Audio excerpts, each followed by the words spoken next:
Hello, welcome to Inklings with Irena, the weekly energy show connecting you to your intuitive guidance system.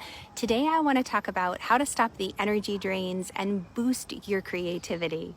It's been coming up in conversation a lot that many of my friends and clients who are empaths are feeling drained and exhausted. They're not sleeping, and it's a cycle we get into of just feeling exhausted, tired, drained, but not being able to sleep and get that rest that we so desperately need. If we haven't met yet, my name is Irena Miller. I'm an intuitive energy guide, and I've been guiding women for over 20 years in how to navigate the world of being an empath and absorbing others' feelings, whether it's in the corporate field, whether it's in leading their own company, whether it's just simply in being a mom, a sister, a wife, or just a person with a big heart who cares about their community and wants to make a shift and a change.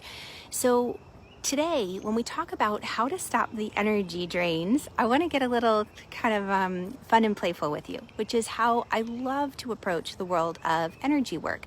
Now, part of this is because we can get very serious very quickly. When we get serious, our energy really drops, and we kind of see the world maybe in a very realistic or pessimistic way.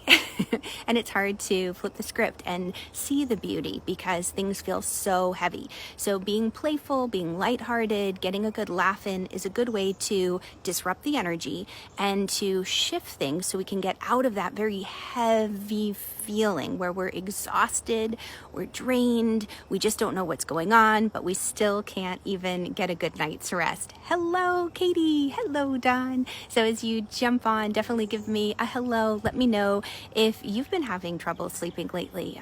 It seems to be popping up. A lot of people I've been talking to. So this is going to help. So do you remember when you were a kid, or maybe you have kids, that feeling of getting outside in the fresh air and playing, and afterwards you'd just be so exhausted and you'd finally have that good night's rest? Well, there's something about being outside that does boost your energy. It helps release those negative drains. Some people call it grounding. Some people call it earthing.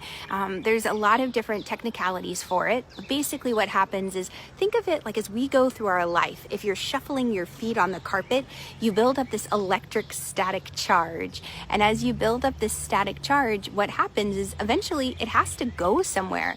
If you don't touch something and zap someone, or zap an electronic, what can happen is it rattles around inside you and it does drain you. It's important to ground because that in and of itself is going to get that extra electrical built up charge out of you. Now I want to back up just for a second because I want to talk about that electrical charge. Where might we be picking that up? And that's the fun piece, because when you are an empath, it is so easy to absorb other people's feelings and to take things personally. People will say, maybe you've heard this, don't be so sensitive, don't take it personally. It's not about you. Why would you even be upset? You're not even part of it. You're just watching it on television. Heck, it could be a movie or a book you're reading and you get really involved with the characters. I've had clients that when they come for their energy sessions in a Zoom session, I can pick up violence in their energy field. And I say, oh my goodness, I don't think you're in an abusive relationship. What have you been watching? And I find out they've been watching something like 24 or Person of Interest or some show that might have violent scenes in it. And for an empath, that gets to be difficult. They absorb that, they take it in. So you're building up all these static charges. So a great way when you're feeling ungrounded, when you're feeling like everybody else's thoughts and emotions are coming in, or heck, maybe you don't even know what it is. You don't realize yet that it's other people's emotions. And I've got that meditation in the link above, what I call my root flush fill, which will help get other people's energy out of your space. But what you can do super quick is come outside and place your hand on a tree. If you can find a tree, any kind of tree, there is something so grounding, right? Tree huggers had it right. That's why I was giggling at the beginning of the session, because I did kind of want to talk about it. If you want to hug your tree, Hug your tree. This is my beautiful maple. I'm so happy that it's a happy, safe maple tree because we got it checked recently because it's a big, tall maple tree and I wanted to make sure it was still healthy. But I use the trees in my yard. I give them love and I interact with them. So when I'm not grounded, if I've had a tough energy session where, you know, there was a lot of clearing to help a client through, maybe I pick some of it up, which is on me, or maybe I've watched something or read something on social media which has been upsetting, I'll come out to my favorite tree or a tree and I'll always ask permission because trees are living beings and we can fry trees. And I was just like, dear tree, you know, please, can you help me be very grounded and calm, just like the roots that you grow so deep into the earth? I really need help being present. And here's where that earthing and grounding comes in again. Both the earth, plants, the Japanese call it forest bathing. The thing is that when we're shuffling along the carpet, we pick up so many what's called positive ions that creates a feeling of anxiety. We get worked up and we just don't know what to do. We can't unwind and actually sleep well at night. So if we come outside and we touch the tree and we're just like, okay, can you help me ground, please? Well, you just notice what kind of feeling you get. Trees are always going to be very helpful. And you place your hand on the tree.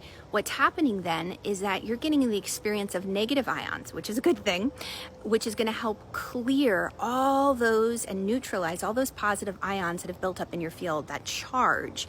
It's going to help you calm so that you don't feel the anxiety and the worry. So a quick fix, if you haven't been sleeping well at night, if you've been feeling extremely drained and you're looking for that creative boost, get outside, place your hand on a tree, and just take 5 deep breaths. It could be as simple as that, and then you'll notice a major shift in your world, how all of a sudden things become back into focus. You find that steadiness in the breath, and when you go back to work, there's a renewed sense of self. You don't have all that extra noise and chaos distracting you and pulling you in 10 different directions. So if you are a tree hugger or have considered or even just love the trees, definitely drop me a tree emoji. I'd love to know that I'm not the only one who likes to come out and hug my trees.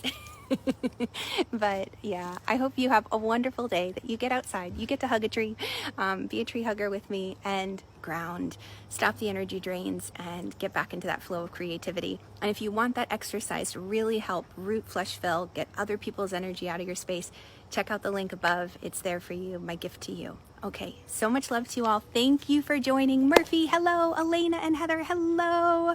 Katie, you are a literal tree hugger. I knew it. I love it. I'm not the only one. And Lori, hello. Yes, Murphy. Oh, you post such beautiful pictures of your garden, Murphy. Oh my goodness, so pretty. Jen, hello. I'm so glad you guys were able to join.